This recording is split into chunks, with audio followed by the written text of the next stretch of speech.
নমস্কাৰ মই আলোচনাৰ প্ৰাৰম্ভণিতে ডিডি অসমৰ পৰিয়ালবৰ্গলৈ মোৰ আন্তৰিক ধন্যবাদ জ্ঞাপন কৰিছোঁ। আজি এই অতিথি শিতানলৈ অতিথি হিচাপে আমন্ত্ৰণ কৰি আনিছোঁ নলবাৰী জিলাৰ বৰক্ষেত্ৰী অঞ্চলৰ এজন বিশিষ্ট ব্যক্তি, তেখেতৰ নাম কুশল হালৈ।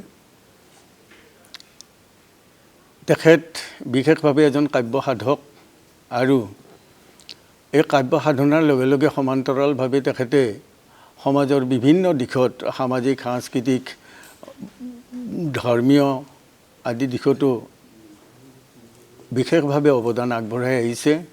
আজি আমি তেখেতক এই বিষয়ে কিছু কথা বিস্তৃতভাৱে দৰ্শক ৰাইজক জনাবলৈ চেষ্টা কৰিম। আৰু প্ৰথমতে মই হালৈ ডাঙৰীয়াক তেখেতৰ জন্মস্থান আৰু শিক্ষা সম্পৰ্কে কিছু কথা দৰ্শক ৰাইজক জনাব বুলি মই আশা কৰিছোঁ। নমস্কাৰ, মই কুশল হালৈ। মই নলবাৰী জিলাৰ পূব বৰক্ষেত্ৰী মৌজাৰ ছটিমাৰী গাঁৱত মোৰ জন্ম হৈছিল।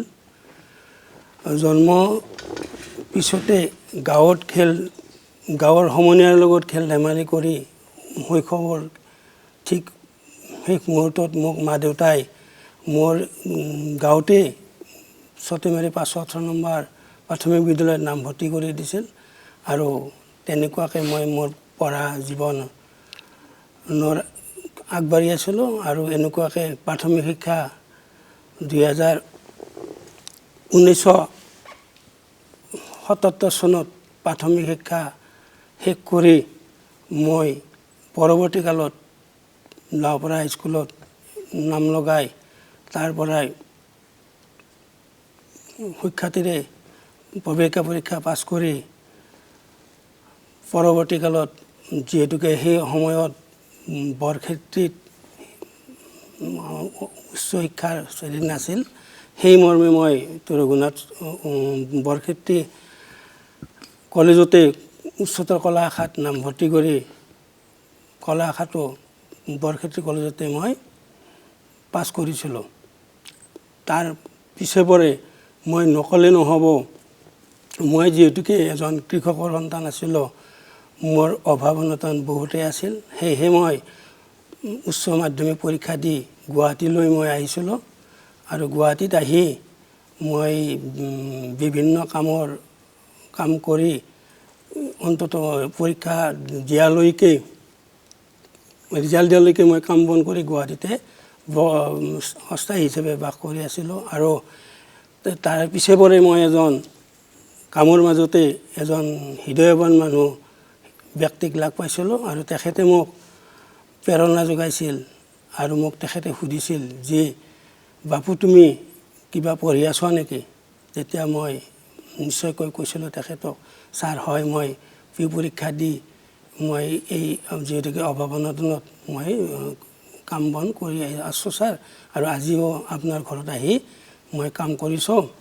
আৰু তেতিয়া তেখেতে মোক সুন্দৰকৈ এটা প্ৰেৰণা দিছিল, হ'ব বাৰু তুমি পৰীক্ষাৰ ৰিজাল্ট দিলে যদি পাছ কৰা তুমি পঢ়া জীৱন এৰি দিব নালাগে, ইয়াতে পঢ়িবা, গুৱাহাটীতে পঢ়িবা, আৰু গুৱাহাটীৰ পিছতে মই তোমাক কাগজ কিতাপ দি সহায় কৰিম, লগতে মোৰ ঘৰত থাকি তুমি পঢ়া শুনা কৰিবা। তেনেকৈ মই তেখেতৰ ঘৰত থাকি পঢ়াৰ সমান্তৰাল ৰাখি যেতিয়া খা খবৰ ওলায়, পৰীক্ষাৰ ৰিজাল্ট ওলায়, তাৰ পিছৰ পৰে ৰিজাল্ট ভাল হ'ল, ভাবামতে কাম হ'ল। মই গুৱাহাটী কলেজত মোক নামভৰ্তি কৰাত মই আনকি এজন হাজিৰা কৰা মানুহৰ পৰাই পইচা আনি তেখেতৰ সমান্তৰালকৈ তেখেতৰ পৰা পইচা আনি মই গুৱাহাটী কলেজত ৰাতিপুৱা শাখাত নামভৰ্তি কৰিলোঁ।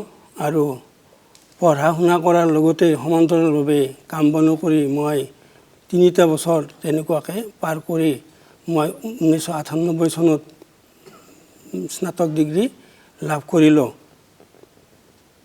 আপুনি স্নাতক ডিগ্ৰী লোৱালৈকে যিহেতু গুৱাহাটীত গৈ আপুনি বিভিন্ন মানুহৰ ঘৰত কাম কৰিবলগীয়া হৈছিল তেতিয়া হয়তো আপোনালোকৰ ঘৰৰ যিটো আৰ্থিক অৱস্থা এইটো নিশ্চয় দুৰ্বল আছিল নহয় হয় ছাৰ ইয়াৰ পৰৱৰ্তী সময়ত আপুনি এই যে কবিতা লিখাৰ প্ৰতি আগ্ৰহী হ'ল স্নাতক ডিগ্ৰী লোৱাৰ পিছত এইটোৰ ক্ষেত্ৰত আপুনি কেনেধৰণে আপোনাৰ মনলৈ এই ধাৰণাটো আহিল যে কবিতা মই লিখিব পাৰিম বা লিখিম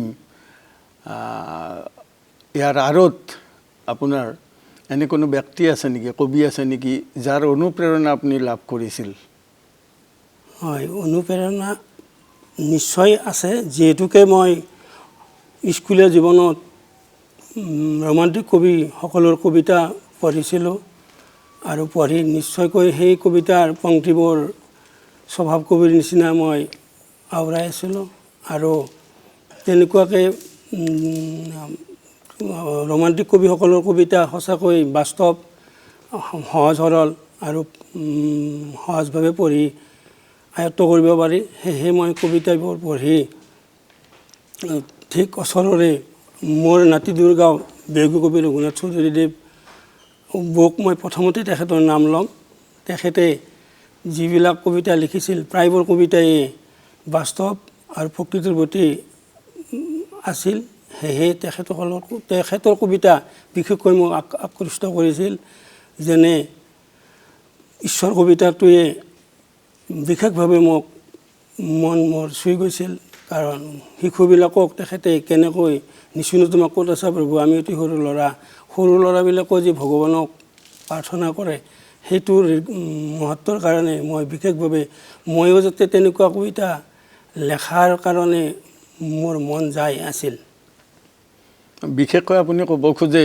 যে এই ৰোমেণ্টিক যুগৰ যিসকল কবি আছিল এই বৰেণ্য কবিসকলৰ ভিতৰত আটাইতকৈ বেছি প্ৰভাৱ আপোনাৰ অন্তৰত পৰিছিল আমাৰ বিহগী কবি ৰঘুনাথ চৌধুৰীদেৱৰ নহয় জানো হয় পৰৱৰ্তী সময়ত আপুনি কবিতা লিখা আৰম্ভ কৰিলে আৰু বৰ্তমানলৈ আপোনাৰ 5খনকৈ কবিতা পুথি প্ৰকাশ হৈ ওলাইছে আপুনি ৰাইজৰ হাতত তুলি দিছে এই কথাখিনি আমি জানো আমি কবিতা সম্পৰ্কীয় কথা কিছু বিস্তৃতভাৱে পৰৱৰ্তী সময়ত আলোচনা কৰিম তাৰ আগতে আমি কেইটামান কথা আপোনাৰ পৰা জানিবলৈ বিচাৰিম আপুনি এই যে পঢ়া শুনা কৰি থকাৰ মাজতে কবিতা লিখিলে যে সাংসাৰিক ধৰ্মটো কেতিয়াৰ পৰা সাংসাৰিক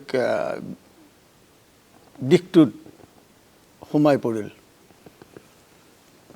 মই 1994 চনত সাংসাৰিক পথাৰে বৈবাহিক জীৱনত আবদ্ধ হওঁ আৰু আবদ্ধ হৈ জয়সাগৰ গাঁৱৰ পদুমী বৈশ্যৰ লগত মই বিবাহত আবদ্ধ হৈ পিছে পৰে মোৰ সংসাৰলৈ দুটাকৈ পুত্ৰ সন্তান আহে আৰু বৰ্তমানে মই এখন সুন্দৰ পৰিয়ালত আছোঁ বৰ্তমানো আপোনাৰ কবিতা ৰচনা কৰাৰ যিটো ধাৰা এইটো অব্যাহত হৈ আছে নহয় জানো নিশ্চয় আছে এতিয়ালৈ যি 5খন কবিতা পুথি আপুনি প্ৰকাশ কৰি ৰাইজৰ হাতত তুলি দিছে এই কবিতা পুথি কেইখনৰ নামকেইটা ৰাইজক অকণমান জনাই দিব নেকি হয় মোৰ প্ৰথম কবিতা পুথি আছিল অনন্ত আলোক 2012 চনৰ 18 নৱেম্বৰ তাৰিখে ৰঘুনাথ চৌধুৰী শাখা সাহিত্যবাদ উন্মোচন হৈছিল তেনেদৰে দ্বিতীয়খন আছিল মোৰ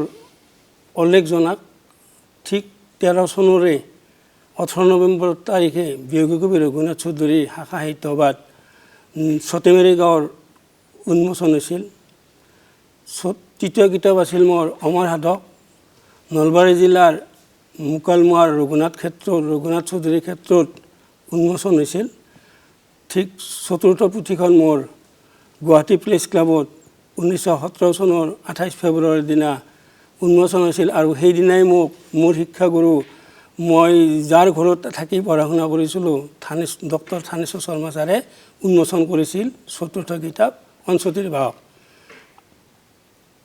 আৰু পঞ্চম কিতাপ মোৰ আনন্দলতক বৰ্তমান প্ৰকাশৰ পথত প্ৰায়খিনি কাম সমাপ্ত হৈ আছে এতিয়া মই 2024 চনতে প্ৰকাশ কৰিম আপোনাৰ প্ৰথম কবিতা পুথি অনন্ত আলোক নহয় জানো অনন্ত আলোকখন কেতিয়া আপুনি প্ৰকাশ কৰি উলিয়াইছিল 2012 চনৰ 18 নৱেম্বৰ তাৰিখে 2012 চনত তাৰ আগতে আপুনি যিখিনি কবিতা অনন্ত আলোকত সন্নিৱিষ্ট কৰিলে এই কবিতাখিনি কিবা আলোচনী নাইবা বাতৰি কাকত আদিত প্ৰকাশ কৰিছিল নেকি? হয়, মানে প্ৰকাশ মোৰ কেইবাখনো অসমীয়া পেপাৰত প্ৰকাশ হৈছিল। আজিৰ অসম, খবৰ, দৈনিক অসম, অগ্ৰদূত, লগতে বাতৰি আলোচনীত মোৰ বহাগী, শাৰদশ্ৰী, বাঘেশ্বৰী, কেতেকী, কাঞ্চন এনেকুৱাকৈ চেলেং আদি কাকতত প্ৰকাশ হৈছিল। মানে কবিতা আকাৰে আপুনি কবিতা পুথি আকাৰে প্ৰকাশ কৰাৰ আগতে আপোনাৰ এই কবিতাসমূহ বিভিন্ন আলোচনী নাইবা বাতৰি কাকতত ইতিমধ্যে প্ৰকাশ হৈছিল। গতিকে সেইবিলাক গোটাই আপুনি পুথি আকাৰত প্ৰথম কবিতা পুথিখন অনন্ত আলোক নাম দি ৰাইজৰ হাতত তুলি দিছিল, নহয় জানো? হয়। আৰু এইখন উন্মোচন কৰিছিল পূব-বৰক্ষেত্ৰী শাখা সাহিত্য সভাই। ইয়াৰ পৰৱৰ্তী সময়ত আপুনি কোনখন কবিতা পুথি প্ৰকাশ কৰি ৰাইজৰ হাতত তুলি দিছিল? অনন্ত আলোকৰ পিছত? অনন্ত আলোকৰ পিছত অলেখ জনা কবিতা পুথিখন 2013 চনৰ 18 নৱেম্বৰ তাৰিখে ছটিমাৰী গাঁৱত ৰঘুনাথ চৌধুৰী শাখা সাহিত্য সভাত উন্মোচন কৰি ৰাইজৰ হাতত তুলি দিয়া হৈছিল। মই নকলে নহ'ব, সেইদিনা সেইখন অনুষ্ঠানৰ মই অভ্যৰ্থনাৰ সম্পাদক হিচাপে মোক দায়িত্ব অৰ্পণ কৰিছিল আৰু 15 সংখ্যক ৰঘুনাথ চৌধুৰী শাখা সাহিত্য সভাৰ পূৰ্বজ্যোতি নামৰ মুখপত্ৰখনো সেই সভাতে উন্মোচন হৈছিল আৰু মোৰো দ্বিতীয় কবিতা পুথিখন অলেখ জনাক উন্মোচন হৈছিল। আপোনাৰ প্ৰথম যিটো কবিতা লিখাৰ আৰম্ভণি যিটো কবিতাৰ দ্বাৰা আপুনি কৰিছিল, সেই কবিতাটোৰ কিয়দাংশ আপুনি দৰ্শক ৰাইজক গাই শুনাব পাৰিব নেকি? হয়, নিশ্চয় পাৰিম।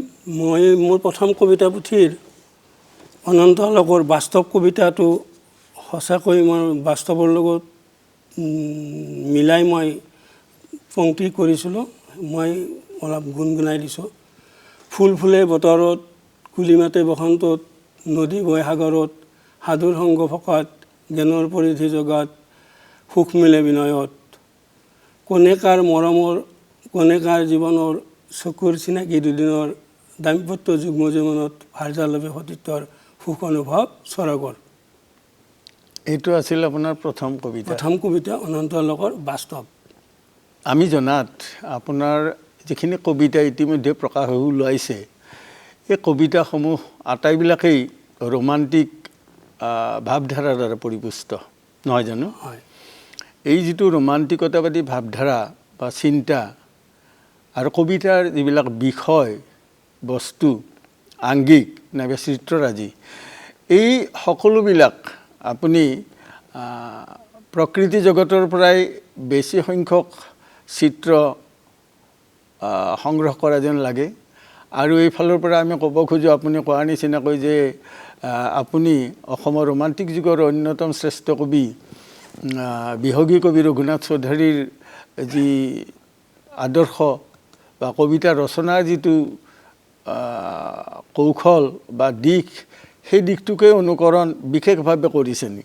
হয়, যিহেতুকে স্কুলীয়া জীৱনতে ৰোমান্টিক কবিতাবিলাক প্ৰায় সংখ্যক ৰোমান্টিক কবিতা মই পঢ়িছিলোঁ আৰু পঢ়ি তাৰ ছন্দ, লালিত্য, শব্দৰ মাধুৰতাৰ এবাৰ পঢ়িলে দ্বিতীয়বাৰ পঢ়িবৰ মন যায়। ঠিক তেনেকৈ মই স্বভাৱ কবিৰ নিচিনা কবিতা এনেই ভাল পাওঁ আৰু তাতে মই ছন্দবদ্ধ হ'লে আৰু ভাল পাওঁ। আৰু পঢ়িয়ে মই নিজকে নিজে সোমাই গৈছিলোঁ যে মই এদিন কবিতা লিখিব পাৰোঁ নেকি। ভয়ে লাজে মই কবিতা লিখাত ছন্দবদ্ধ কবিতাহে মই প্ৰথমতে মোৰ গৈছিল আৰু মই প্ৰয়াস কৰি আছিলোঁ ছন্দবদ্ধ কবিতা লিখাৰ কাৰণে। মানে সেইসকল ৰোমান্টিক কবিৰ কবিতাবিলাক পঢ়ি আপুনি ছন্দবদ্ধ কবিতা ৰচনা কৰাৰ প্ৰতি আকৰ্ষিত হয় আৰু এই ধাৰাটোকে আপোনাৰ কবিতাৰ ধাৰা হিচাপে গ্ৰহণ কৰে। আপোনাৰ বিষয়বস্তুৰ যিটো বিচিত্ৰতা বৈবিধ্যতা এইটো কবিতাবিলাকৰ মাজেদি আমি প্ৰকাশ বা দেখা পাওঁ। আপুনি প্ৰকৃতি বিষয়ক যিখিনি কবিতা ৰচনা কৰিছে তাৰ লগত সংগতি ৰাখি সমাজৰ বিভিন্ন দিশ আপোনাৰ কবিতাৰ মাজত প্ৰকট হৈ উঠিছে আৰু তাৰ লগে লগে এনে কিছু কবিতা সন্নিৱিষ্ট হৈছে যিবিলাক কবিতাক আমি নীতি শিক্ষামূলক কবিতা বুলিও ক'ব পাৰোঁ। গতিকে এই যিটো দিশ নীতি শিক্ষামূলক কবিতা কেইটামান যে আপুনি ৰচনা কৰিছে তাৰো অন্তৰালত কিবা এটা নিশ্চয় আছে। এতিয়া কি ধৰণৰ চিন্তা আগত ৰাখি আপুনি এই নীতি শিক্ষামূলক কবিতাকেইটা ৰচনা কৰিছে? হয়, কবিতা হ'ল সত্য আৰু ধৰ্মৰ দুটা মহৎ গুণৰ কৰ্ষণ। যিহেতুকে বাস্তৱ কবিতা বা সত্যৰ মাজতে কবিতাৰ সৃষ্টি হয়, মই সৰুৰে পৰাই সৎ পথত শুদ্ধ পথত মই বিচৰণ কৰোঁ আৰু সেয়েহে মোৰ কবিতা সদায় নীতি শিক্ষামূলক আছিল। যেনে ধন্য ছাত্ৰ, শিকাৰু ছাত্ৰবিলাক সকলক মই সদায় নীতি শিক্ষাৰ দ্বাৰাই জ্ঞান নীতি শিক্ষাৰে কবিতা প্ৰায়খিনি কবিতাই মোৰ নীতি শিক্ষা আৰু ধৰ্মাৱলম্বী উদ্দেশ্যবোৰ সদায় ধৰ্মৰ লগত জড়িত। সেয়েহে মই শিকাৰু এনেকুৱাকৈ মই নীতি শিক্ষাৰ কবিতা প্ৰায় সংখ্যকে মই মোৰ প্ৰয়াস কৰি আছোঁ আৰু লিখি আছোঁ। তেনেধৰণৰ কবিতা দুই এটা আপোনাৰ পঢ়িব পৰাকৈ মনত আছে নেকি? যদি আছে আপুনি দৰ্শক ৰাইজক দুটামান কলি গাই দিলে ভাল হয়। হয়, মই লিখিছিলোঁ এটা অমৃত কবিতা। তাতে মই লিখিছিলোঁ, ৰসাল ভাষাৰে বচনে ফাকি ক'ব জানিলে ভাই, কদাপি নহয় কৰ্মৰ বেঘত যেন পূজনীয়া আই। কথাত ক'লা যায়, কথাত বতা পায়। সেই তেনেকুৱাকৈ মই নীতি শিক্ষাৰে কবিতা অংকন কৰিছিলোঁ অমৃত। তাৰে সমান্তৰালকৈ মই আন এটা কবিতা লিখিছিলোঁ, ছাত্ৰ ছাত্ৰীক মই উপদেশমূলকে দিছিলোঁ গৰল। গৰল কবিতাত মই অংকন কৰিছিলোঁ, অসাধ্য ভোজন দেহাত বেমাৰ লগতে নানিবা মাতি, কমকৈ খাই শান্তিৰে থাকি টোপনি যোৱা ৰাতি। সুন্দৰ। গতিকে এই কবিতাবিলাকে নিশ্চয় আমাৰ সৰু সৰু ছাত্ৰ ছাত্ৰী বা ল'ৰা ছোৱালীবিলাকৰ মনত ৰেখাপাত কৰিব আৰু তেওঁলোকে এই কথাবিলাক অনুসৰণ কৰিবলৈ বা অনুসৰণ কৰি জীৱন সুস্থভাৱে আগবঢ়াই নিয়াৰ কাৰণে চেষ্টা ৰাখিব বুলি মোৰ বিশ্বাস। যি নহওক আপোনাৰ 5খন কবিতা পুথিৰ ভিতৰত আটাইতকৈ উৎকৃষ্ট বা আপোনাৰ মতে শ্ৰেষ্ঠ কবিতা পুথি আপুনি কোনখনক স্থান দিব? মই মোৰ 4ৰ্থ কবিতা পুথি অঞ্চতীৰ বাঘখনকে মই শ্ৰেষ্ঠ পুথি বুলি মই স্থান, ময়ে নহয় পাঠক সমাজে পঢ়ুৱৈ সমাজে সেইখনকে স্থান দিছে। নামটো আছিল অঞ্চতীৰ বাহক। অঞ্চতীৰ বাহক। এই যে নামটো আপুনি নিৰ্বাচিত কৰিলে অঞ্চতীৰ বাহক, এই অঞ্চতী বুলিলে এই শব্দটোৰ অৰ্থটো আমি কেনেধৰণে বুজি পাম? সহজভাৱে মানুহে বুজি পাব অঞ্চতী। অঞ্চতী শব্দটো বায়ু। বায়ু আমি এতিয়া যিহেতুকে আমাৰ মুক্ত প্ৰদূষণ পাবলৈ হ'লে বায়ুৰ ব্যৱহাৰ হয়, সেয়েহে মই অঞ্চতীটো হ'ল সংস্কৃত শব্দ। বহুত বিচাৰ খচৰ কৰি মই সময়ৰ লগত মিলাই সম্প্ৰতিৰ লগত মিলাই নামটো অঞ্চতী আনিছিলোঁ। অঞ্চতীৰ অৰ্থটো হ'ল বায়ু আৰু বায়ু থাকিলেহে আমি জীৱকুল জীয়াই থাকিম।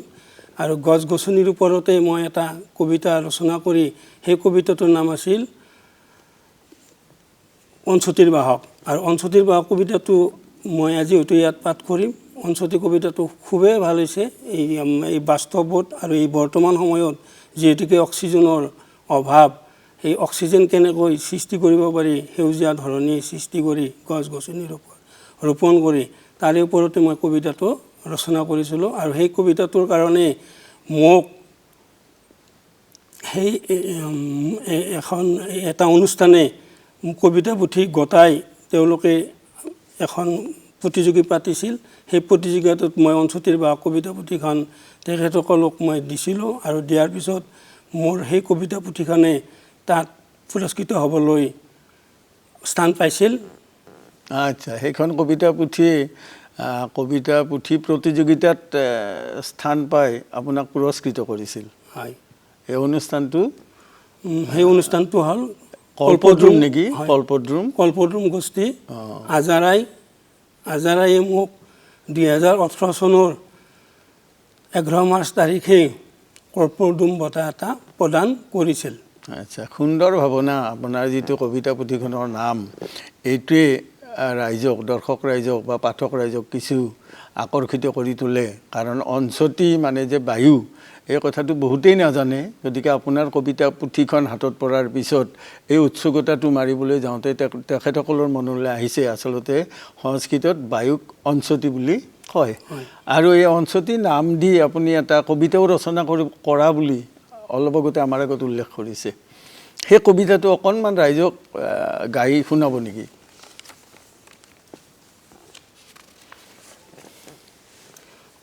কবিতাটোৰ নাম অঞ্চতিৰ বাহক।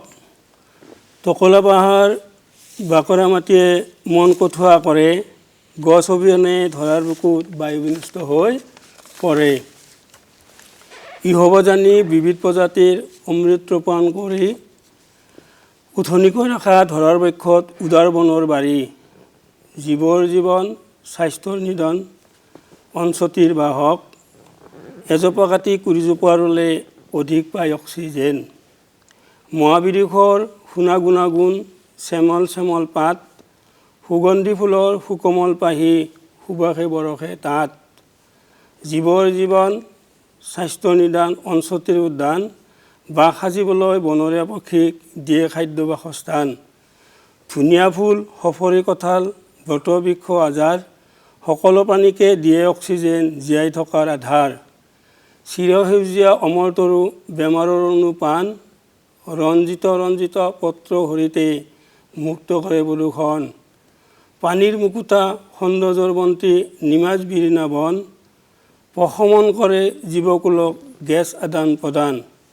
সেউজীয়া গৃহৰ মহানিম অৰ্জুন, বাৰীৰে চৌহদত ৰোৱা, নিৰ্মল হাৱা মুক্ত অক্সিজেন, শ্বাস প্ৰসাদে লোৱা।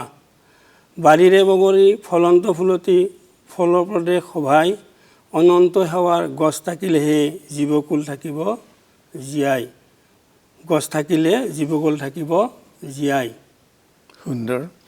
ইয়াত বিশেষভাৱে আপোনাৰ যিটো উদ্দেশ্য, প্ৰদূষণমুক্ত এখন সমাজ, এটা পৰিৱেশ গঢ় দিয়াৰ, আৰু এই প্ৰদূষণমুক্ত সমাজ এখন পৰিৱেশ এটা গঢ় দিব লাগিলে আমি গছ গছনিৰ ওপৰত গুৰুত্ব দিবই লাগিব। এই কথাটোত আপুনি বিশেষভাৱে জোৰ দিয়া কবিতাটোত আমাৰ পৰিলক্ষিত হৈছে। লগতে প্ৰকৃতি জগতৰ বিভিন্ন চিত্ৰৰাজি, যেনে ফল ফুল, চৰাই চিৰিকটি ইত্যাদিৰ কথাও আপুনি এই কবিতাটোত সুন্দৰভাৱে বৰ্ণনা কৰিছে। ইয়াৰ পৰৱৰ্তী সময়ত আপুনি আৰু দুখন কবিতা পুথি বোধহয় আপোনাৰ আছে, কি নাম কৈছিল জানো? আনন্দলোটক আৰু অমৰ সাধক। এই গোটেইখিনি কবিতা পুথিয়ে আপুনি ইতিমধ্যে ৰাইজৰ হাতত অৰ্পণ কৰিছে আৰু ৰাইজৰ পৰা নিশ্চয় সমাদৰ লাভ কৰিবলৈ সমৰ্থ হৈছে। এতিয়া আমি এই কবিতাৰ লগত সংগতি ৰাখি এটা বেলেগ দিশলৈ আগবাঢ়িম। যে আমি জনাত আপুনি সাহিত্যৰ কবিতাৰ দিশটোৰ লগত নিবিড়ভাৱে জড়িত হৈ আছে, যদিও ইয়াৰ সমান্তৰালভাৱে আমাৰ উঠি অহা প্ৰজন্মক লিখাৰ প্ৰতি যিটো আগ্ৰহ, সেই আগ্ৰহটো বৃদ্ধি কৰাৰ ক্ষেত্ৰত কিছু পদক্ষেপ সেই অঞ্চলত আপুনি গ্ৰহণ কৰা বুলি আমি গম পাওঁ। তাৰ ভিতৰত এটা হ'ল যে আপোনালোকে সেই অঞ্চলৰ যিসকল ছাত্ৰ ছাত্ৰীয়ে হাইস্কুল শিক্ষান্ত বা হায়াৰ ছেকেণ্ডাৰী শিক্ষান্ত পৰীক্ষাত উত্তীৰ্ণ হয়, খুব ভাল নম্বৰ পায়, সেই ছাত্ৰ ছাত্ৰীসকলক উৎসাহ উদ্দীপনা যোগোৱাৰ কাৰণে তেওঁলোকক সাহস আৰু প্ৰেৰণা দিয়াৰ কাৰণে সম্বৰ্ধনা অনুষ্ঠান আদি অনুষ্ঠিত কৰি আহিছে আৰু লগতে পৰৱৰ্তী সময়ত আপোনালোকে তেখেতসকলৰ মানে আমাৰ উঠি অহা ছাত্ৰ ছাত্ৰীসকলৰ শিক্ষাৰ লগতে সংগতি ৰাখি সাহিত্য ক্ষেত্ৰখনত কবিতা গল্প প্ৰবন্ধ উপন্যাস আদি লিখাৰ ক্ষেত্ৰত অনুপ্ৰেৰণা যোগোৱাৰ বাবে পুষ্পেন্দু কাব্য কানন বুলি এটা অনুষ্ঠান গঢ় দিছে আৰু সেই অনুষ্ঠানটোৰ জৰিয়তে সেই অনুষ্ঠানটোৰ মুখপত্ৰ হিচাপে এখন আপোনালোকে আলোচনীও উলিওৱা বুলি আমি গম পাওঁ যিখনৰ নাম দিছিল পুষ্পেন্দু জ্যোতি। হয়, মই 2013 চনৰ পৰাই বৰপেটা সাহিত্য সভাত যিহেতুকে অসম সাহিত্য সভাৰ মই আজীৱন সভ্য আৰু সেই মৰ্মে 2013 চনতে আমাৰ ৰঘুনাথ চৌধুৰী শাখা সাহিত্য সভাৰ সম্পাদক ডাঙৰীয়াই আমি যিহেতুকে লেখা মেলা কৰাত আগবাঢ়িলোঁ তেতিয়া এটা পুষ্পেন্দু জ্যোতি কাব্য কানন বুলি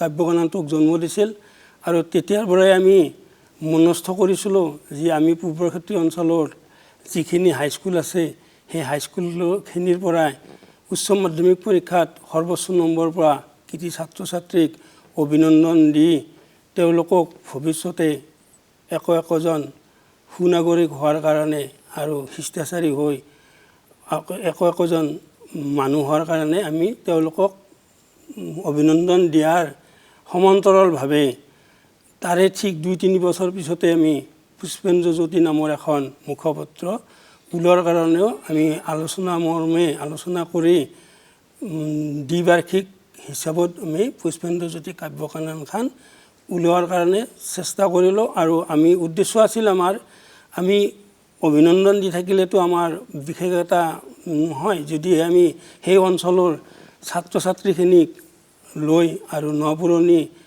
লিখক সকলোকো আমি সামৰি লৈ পুষ্পেন্দু জ্যোতি নামৰ কাব্য কাননখন আমি প্ৰথম 2019 চনত গলদিগলা হাইস্কুলত আনুষ্ঠানিকভাৱে মুখপত্ৰখন আমি উন্মোচন কৰা হৈছিল। সেইখন এতিয়াও চলি আছেনে? হয়, চলি আছে। তাৰে পিছে পৰে আমি 2022 চনত আমি সুন্দৰ বৃহৎ আকাৰত ঘগা আদৰ্শ জাতীয় বিদ্যালয়ত 15 আগষ্ট তাৰিখে আমি উন্মোচন কৰিছিলোঁ আৰু সেইদিনাৰ উন্মোচক আছিল আমাৰ স্থানীয় বিধায়ক দিগন্ত বৰ্মনদেৱ আৰু বহুকেইজন পুৰোধা ব্যক্তিয়ে ভাষণো দিছিল আৰু কিতাপখন উন্মোচন হৈছিল আৰু কিতাপৰ আকাৰো সুন্দৰ হৈছিল আৰু কলেবৰটো ভাল হৈছিল। গতিকে ইমানে। এতিয়া কথা হ'ল আপোনালোকে পুষ্পেন্দু জ্যোতি কাব্য কাননৰ জৰিয়তে উঠি অহা ছাত্ৰ ছাত্ৰীসকলক লিখাৰ প্ৰতি আগ্ৰহী কৰাৰ যিটো প্ৰচেষ্টা হাতত লৈছিল এইটো এটা শলাগ ল'বলগীয়া দিশ। লগতে আপুনি সেইসকল ছাত্ৰ ছাত্ৰীৰ মাজত বিদ্যালয়বিলাকত কিবা প্ৰতিযোগিতা যেনে ৰচনাই হওক কবিতা লিখা প্ৰতিযোগিতাই হওক নাইবা গল্প লিখা প্ৰতিযোগিতাই হওক এনেধৰণৰ প্ৰতিযোগিতামূলক কিবা অনুষ্ঠান অনুষ্ঠিত কৰিছিল নেকি বা কৰাৰ ব্যৱস্থা কৰিছিল নেকি? 15 আগষ্ট তাৰিখে আমি সেই অনুষ্ঠানটোৰ লগতে হয়তো মোৰ কথাখিনি ৰৈ গৈছে আমি চিত্ৰাংকন প্ৰতিযোগিতা আৰু মানে কবিতা পাঠ কবিতা আবৃত্তি আদি বিভিন্ন অনুষ্ঠান 15 আগষ্ট তাৰিখে মই প্ৰতি বছৰে 13 চনৰ পৰা একেধাৰে এতিয়ালৈকে কৰি আছোঁ আৰু আগলৈকেও আমি এইটো কৰি থকাৰ আমাৰ পৰিকল্পনা আছে। ইয়াৰ পিছত আপুনি এই যিটো সমাজ সেৱাৰ লগত জড়িত হৈ আছে আমি আগতে উল্লেখ কৰিছোঁ যে আপুনি অকল কবিতাৰ লগতেই নহয় কবিতা লিখাৰ সমান্তৰালভাৱে সমাজৰ বিভিন্ন দিশৰ উৎকৰ্ষ সাধনৰ কাৰণে নাইবা সেই দিশবিলাকক আগবঢ়াই নিয়াৰ কাৰণে আপুনি অহোপুৰুষাৰ্থ চেষ্টা চলাই আছে আৰু এই কথাবিলাক আমি মানুহৰ মুখত শুনো। গতিকে সামাজিক কাম কাজত বা সামাজিক অনুষ্ঠানবিলাকৰ মাজেদি সমাজখনক আগবঢ়াই নিয়াৰ ক্ষেত্ৰত বা সেই ক্ষেত্ৰখনত আপুনি কেনেধৰণে বা কিমান গুৰুত্ব সহকাৰে কেনেধৰণৰ কাম কৰি আছে বুলি ক'ব খোজে? মই প্ৰথমতে কৈছোঁ, যিহেতুকে মই পূব বৰক্ষেত্ৰী অঞ্চলত বিভিন্ন অনুষ্ঠানত গৈ যাই পোৱাৰ পিছতে ধৰক মই যিহেতুকে সমাজ সেৱা সদায় ভাবি থাকোঁ, সেৱা কৰিলে সেৱাই হ'ল আনন্দদায়ক এটা আহিলা। সেয়ে সেৱাৰ অৰ্থে মই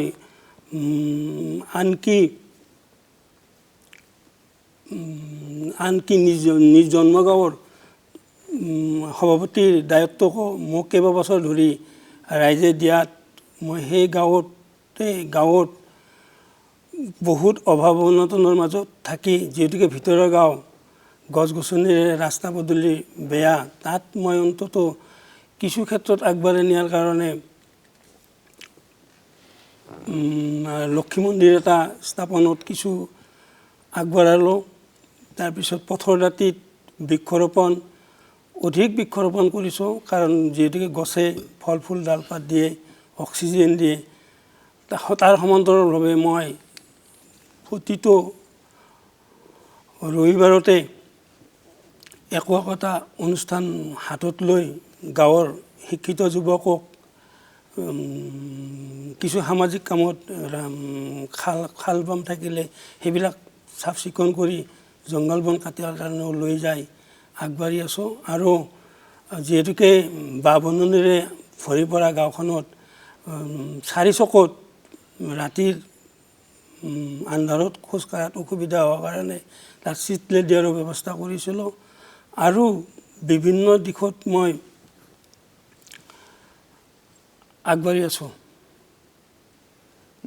গম পালোঁ আপুনি গাঁওখনক আগুৱাই নিয়াৰ স্বাৰ্থত হয়তো তাত বিভিন্ন কামত আপুনি ৰাইজৰ লগত সহযোগ আগবঢ়াই আছে।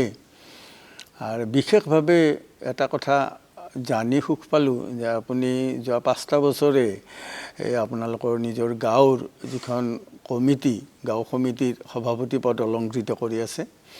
গতিকে এই 5টা বছৰত আপোনাৰ মতে আপুনি আগৰ তুলনাত গাঁওখনৰ সামাজিক যিটো পৰিৱেশ, এই পৰিৱেশটো কেনেধৰণে কিমান উন্নত কৰিব পৰা বুলি আপুনি দাবী কৰিব খোজে?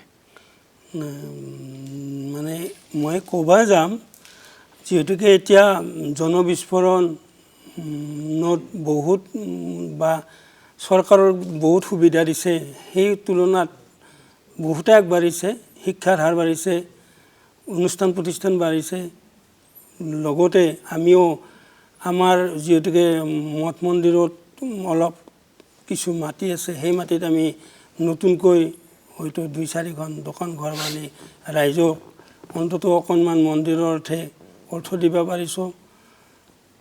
আৰু আপুনি কি পাৰিছে এইটো ব্যক্তিগত কথা মই সোধা নাই, আপোনাক সুধিছোঁ যে আপুনি ৰাইজৰ লগত লগ লাগি এই 5টা বছৰত সমাজখনৰ উন্নয়নমূলক কাম কাজত কিমান আগবাঢ়িব পাৰিছে বুলি আপুনি ভাবে বা আপুনি দাবী কৰিব খোজে?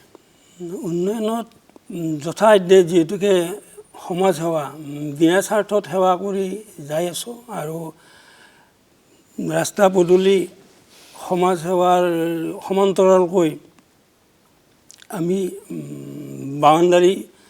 মন্দিৰৰ বাউণ্ডাৰীত ৱালৰ কাম আৰম্ভ কৰি সমাপ্ত কৰা হৈছে। তেনেদৰে লক্ষী মন্দিৰৰ এটাও সমাপ্ত কৰি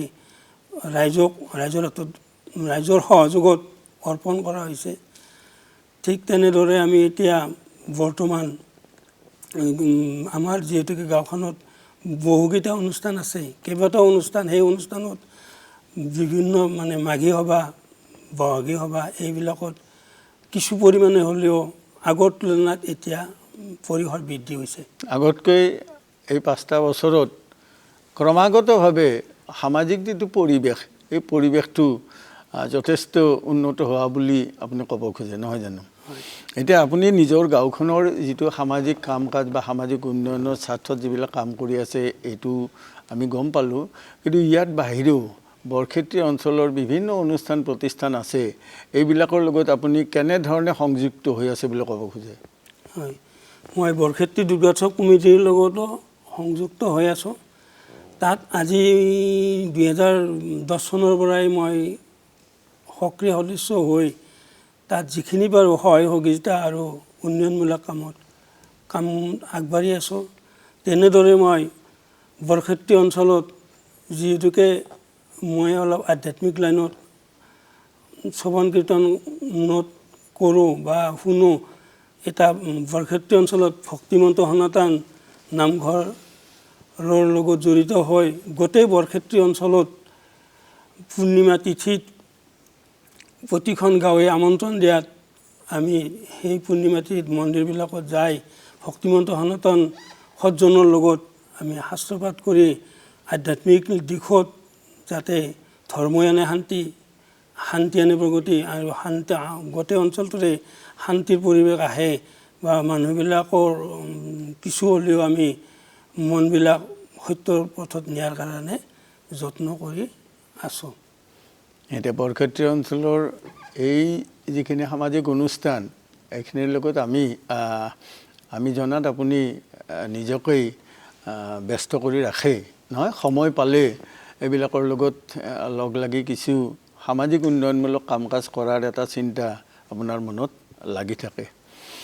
এজন কবি হিচাপে আপোনাৰ কবিতাখিনিৰ কথা আমি আলোচনা কৰিছোঁ যদিও পৰৱৰ্তী সময়ত আৰু আমি কবিতা সম্পৰ্কে কথা পাতিম, কিন্তু তাৰ আগতে আমি কবিতাৰ লগত সংগতি ৰাখি সমান্তৰালভাৱে যিখিনি আপুনি সামাজিক কাম কাজ ৰাইজৰ উন্নয়নৰ স্বাৰ্থত কৰি আছে, সেই কাম কাজবিলাকৰ ভিতৰত আমি আগতে উল্লেখ কৰিছিলোঁ যে আপুনি শিক্ষাৰ ক্ষেত্ৰত কিছু অৰিহণা আগবঢ়াবলৈ চেষ্টা কৰি আছে, নাইবা সাংস্কৃতিক দিশটোকো আপুনি কিছু আগবঢ়াই নিয়াৰ চেষ্টা অব্যাহত ৰাখিছে।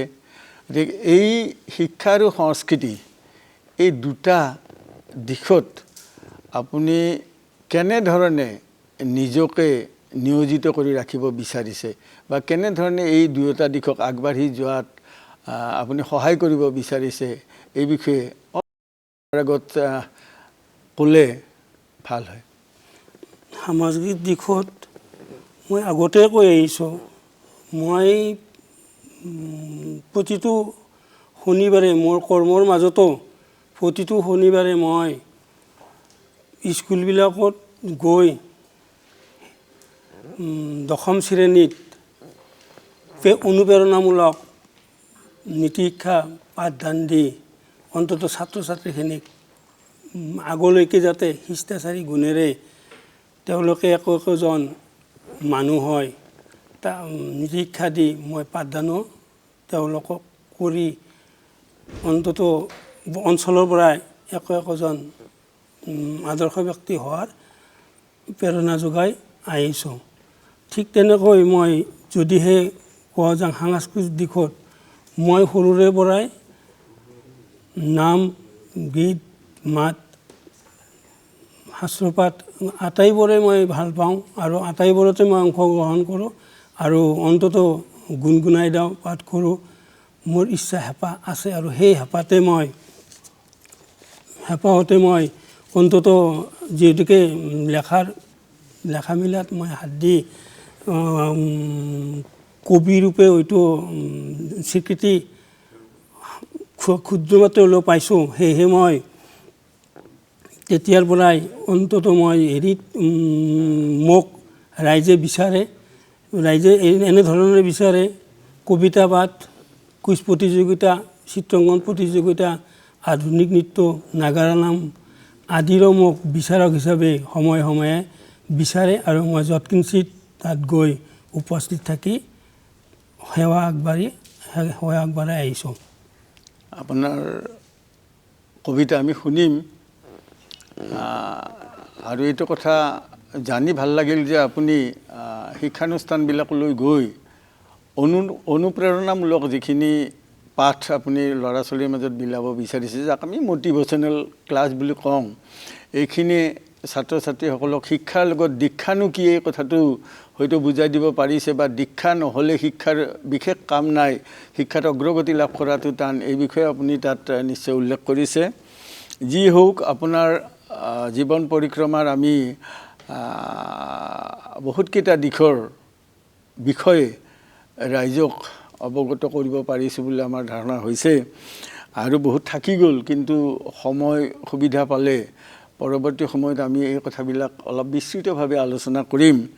কিন্তু এটা কথা আপোনাক আজি অনুকুৱাই দিওঁ যে যিহেতু আপুনি এজন কাব্যৰ সাধক আৰু কবিতা লিখাটো আপোনাৰ এটা নিচা, এই কবিতাৰ বিষয়বস্তু, আংগিক, ছন্দ, এই সকলোবিলাক দিশত আপুনি ইয়াতকৈ অধিক উন্নত কৰাৰ অৱকাশ যথেষ্ট আছে, আৰু এই অৱকাশখিনিক আপুনি দূৰ কৰি ইয়াতকৈ উন্নত মানৰ কবিতা ৰচনা কৰি, সৃষ্টি কৰি ৰাইজৰ হাতত তুলি দি ৰাইজৰ পৰা যথেষ্ট সমাদৰ লাভ কৰিব পাৰিব বুলি আমাৰ বিশ্বাস।